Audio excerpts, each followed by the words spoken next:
Trump's remarks still leaving many Americans with questions tonight, including many Vermonters. Local 22's Courtney Adelman spoke with some of them today to get their thoughts on what's going on right now. She joins us live tonight in the newsroom. Courtney? Well, Lauren and Glenn, I spoke with some people in downtown Burlington earlier today, and many Vermonters say they are concerned, but they are also confused on what to expect next from the U.S.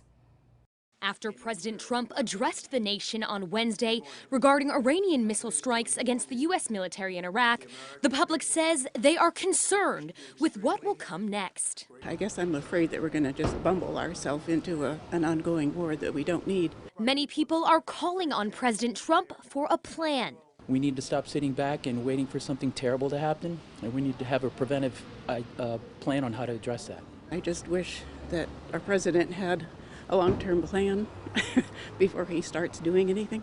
However, some Vermonters have put their trust in the president. I believe that Trump's got control of it. He's the only one that has financial interest in net profit for the national budget. The Iranian strike comes in response to the U.S. drone strike that killed Qasem Soleimani.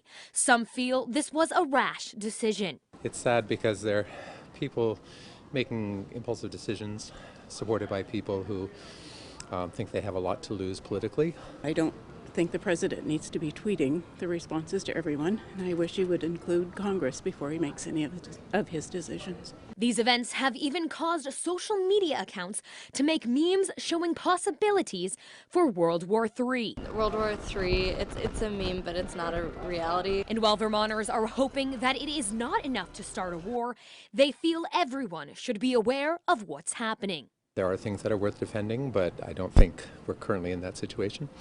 U.S. citizens should be concerned. I think the world should be concerned. This is the wrong way to go. We have to learn to speak to one another in peaceful fashions. And some Vermonters also said they are concerned for the U.S. troops that are putting their lives on the line for something that may not be worth it. Live in the newsroom tonight, Courtney Adelman, Local 22 News.